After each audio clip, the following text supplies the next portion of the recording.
What's up, YouTube? My name is Jason, and this is my take. And it's been a while, huh? But I'm back. I'm here. But I've been plotting. All right, I took a little break, but I knew when I was coming back, and I knew what was gonna be dropping when I came back. And that's why we're here to talk about this new Beyoncé album, Renaissance. The Queen Bee, is back with a new album. And this is actually part one of a 3-part trilogy, and I know fans couldn't be more excited to know that there are 3 confirmed Beyoncé projects coming out. Beyoncé's last solo full-length album was 2016's Lemonade, a very deep and heartfelt project that saw Beyoncé as vulnerable as ever, speaking on the infidelity in her marriage and just how much that hurt and affected her. And she came with the energy that I hadn't experienced before. And knowing that she always brings that, it just felt different on here. Following this was a collab project with her husband Jay-Z, one of the greatest to ever do it, in the Carters. And while this wasn't the greatest thing in the world, Beyoncé definitely put the team on her back for this one. And then there was The Gift, the Lion King soundtrack. Beyoncé starred in the film and she did the music behind it. And she also did the visuals, the movie that was on Disney Plus that was beautiful as well. But honestly, given, how Beyoncé is and how, she doesn't drop music every year and everything, I honestly, wasn't expecting this, coming out of quarantine and everything. I still, that wasn't on my mind that maybe Beyoncé was gonna drop, but I'm ready. I was ready, and I'm here. And, we finally got Renaissance, 16 songs, and you see the title of the video. This thing, top to bottom, is amazing. It's perfect. It is flawless, all pun intended. Got to the point that listening to this more and more, I was trying to find something, and that was dumb of me. We got some stuff to discuss. I'm not going through all 16. I love all 16 of these tracks, but we're gonna get into some of these tracks, a little bit of controversy as well that we'll get to a little down the line. But Renaissance, man, let's dive into it. The intro, I'm That Girl, completely set the tone for this album. Kicked off high energy from the jump. I was driving to a happy hour when I first played this album, and I was very slouched in the car just driving. And as soon as the song came on, I just two-hand, I was focused. I was not slouching anymore.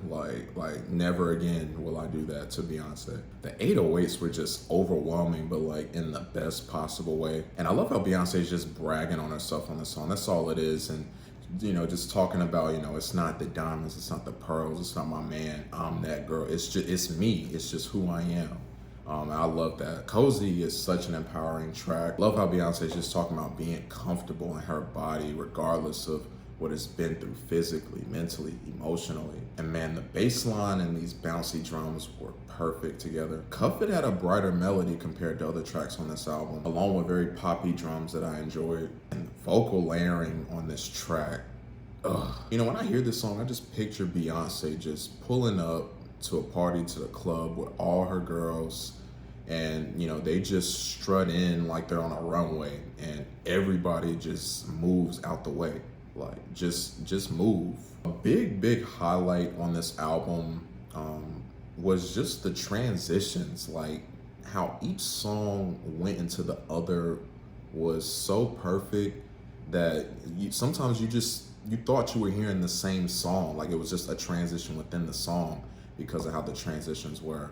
And Energy going into Break My Soul is one of the biggest examples of that, because while this was a lead-off single that I really enjoyed from Beyoncé and Break My Soul, but am I the only person that thought this song was 10 times better in the context of this album? I legit paused the song when it came on because I was like, what? It made no sense how a single is that better on the project. I can't remember a time where I heard that, and it fit perfectly in the context of the album and just how empowered Beyoncé is, and just speaking on her confidence and just not having a care in the world about what anybody else thinks. Song Church Girls is another highlight, and It's not for all the churchgoers, I must say. I honestly just love the freedom in this song. You know, just having a good time and not having a worry in the world about anything else outside of that. That's just how you end up having the best time. Production-wise, this is easily one of my favorite tracks. I love the flip of this gospel sample over these hard-hitting trap drums. The guitar melody on Plastic Off the Sofa is just gorgeous, especially when it transitions into the hook as well. And I think this is arguably my favorite vocal performance from Beyoncé. And on this one, it sounds like Beyoncé's like really speaking on the love and appreciation she has for her man. From, you know, him hating to see her leave, to his support in her lowest moments, to the appreciation of him just being himself, and you know, them raising a beautiful family together. I also love the song Move that features Grace Jones and Tems. The big standout song for me, and just in terms of the energy. This is probably the most energetic track on here. I love Beyonce and Grace Jones just trading lines back and forth. It was a perfect combination. Oh, and the hook is so catchy, that move, move, move, move. And I love when hooks like that, it's just so simple, but it's so effective. It hits so hard. And when Beyonce tell you to move, get out the way, like you know better. Then we have the song Heated, and listen, we gotta have a little discussion here, because this song caused quite a bit of controversy. And for those who don't know, Beyonce had a little section in the song where she used a word that is offensive to a community, more specifically to the disabled community. It's a word that rhymes with jazz. I, of course, will not be saying that, because that's not my word. There was a lot of discussion online about this and, you know, what happened. And what I love, first and foremost, what I love is how Beyonce handled the situation. She heard the community, took it in, you know, understood, and made the change. She got rid of it, made the change. That's how you do it. This comes weeks after Lizzo did this with a song off of her album, or I don't know if it was a single that wasn't on there, or a song off the album. But I'll know that come next week when I do a Kinda Late review for Lizzo's new album. But Lizzo, same thing happened with the exact same word. She heard the community, understood it, made the change, done, simple. And that's just how it's supposed to be done. But a lot of people had some issues with, you know, people speaking out about Beyonce using the word, and it was quite odd to me. So please let me go on a little rant if you don't mind. So on Twitter, a lot of people were, you know, saying that, you know, we can use the word, and this word means this, like that's not even boom, boom, boom, like all of this stuff. And what was crazy to me, what was also like sad to me, that for the most part, it was Black people that I was seeing that was trying to ride so hard for the use of this word, even though they're not a part of that community. And what are we doing? Black people, us, like, listen, like we have a word. We have a word that we protect, a word that we covet, like it's our own, and people who are not Black, who are not a part of this community, cannot say the word. And if they do, we're gonna have a real problem. So why is it that when another community has their own word, their own thing that has a meaning, like it has a very important meaning to them, and it's theirs, and we're over here like, I disagree. We clearly see the hypocrisy in that, and it's just so confusing that we're trying to discredit and invalidate something that belongs to another group. It's not ours. It's pretty disgusting, to be honest. Also, just out of curiosity, when was the last time anybody said that word? 2001? Who says that word anymore? I don't know anyone that says it. I hear it in no shows, no films, no music. Like, what's so important about this word that we needed?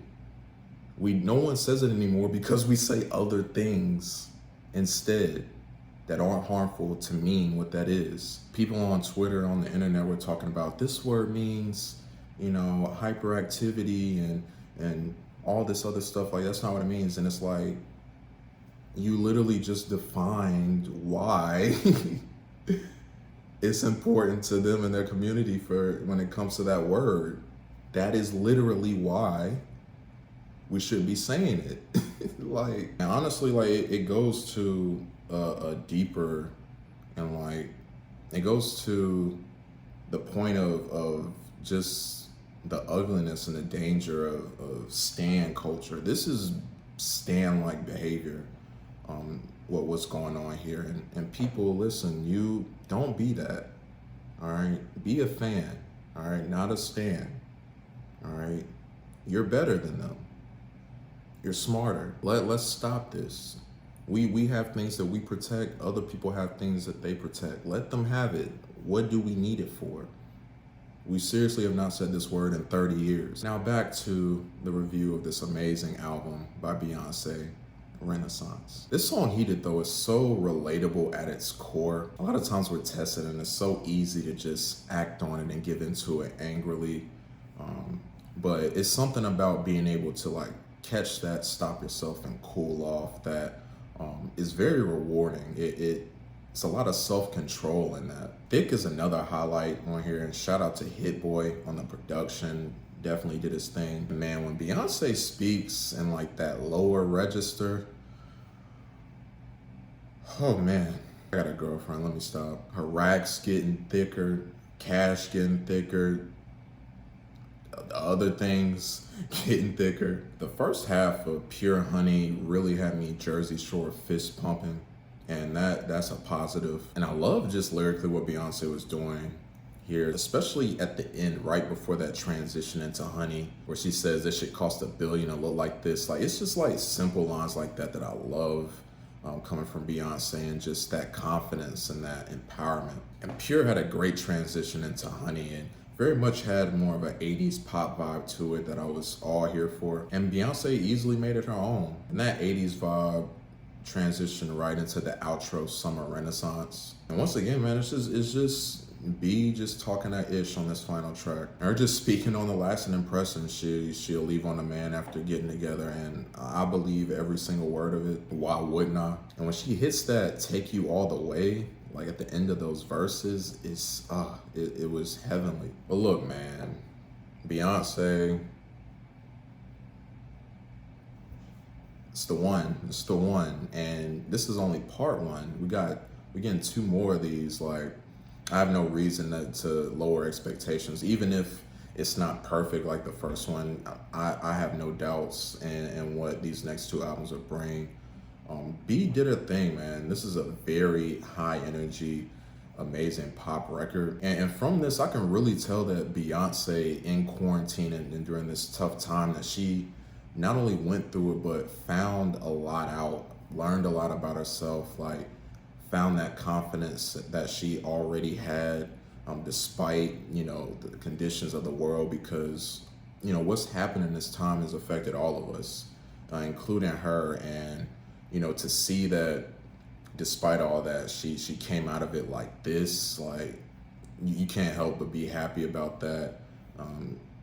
Especially when you get an album like this, like I'm blown away. I don't know what else to say, man. I'm just looking forward to these next 2. I wonder how soon it'll be before we get part 2. But I'm ready, I'm patient, and I'm looking forward to it. So of course, this new Beyoncé Renaissance gets a 10 out of 10 from me. So what you guys think of this new Beyoncé album? Did you love it? Did you hate it? What were your favorite tracks? Let's have a discussion down in the comments. Thank you guys so much for joining. This will be the only video I'm doing this week, but I'll be getting back to it next week. Like I said, I'll have a Lizzo Kinda Late review, and I'm deciding between Brent Faiyaz or Flo Milli Kinda Late as well, so we'll see. But it's good to be back. We're right there. We got about 4 or 5 more subs and we're at 100, so appreciate the support once again from you guys. Please like and subscribe to the channel. I'm Jason. This has been my take. I'll see you next time.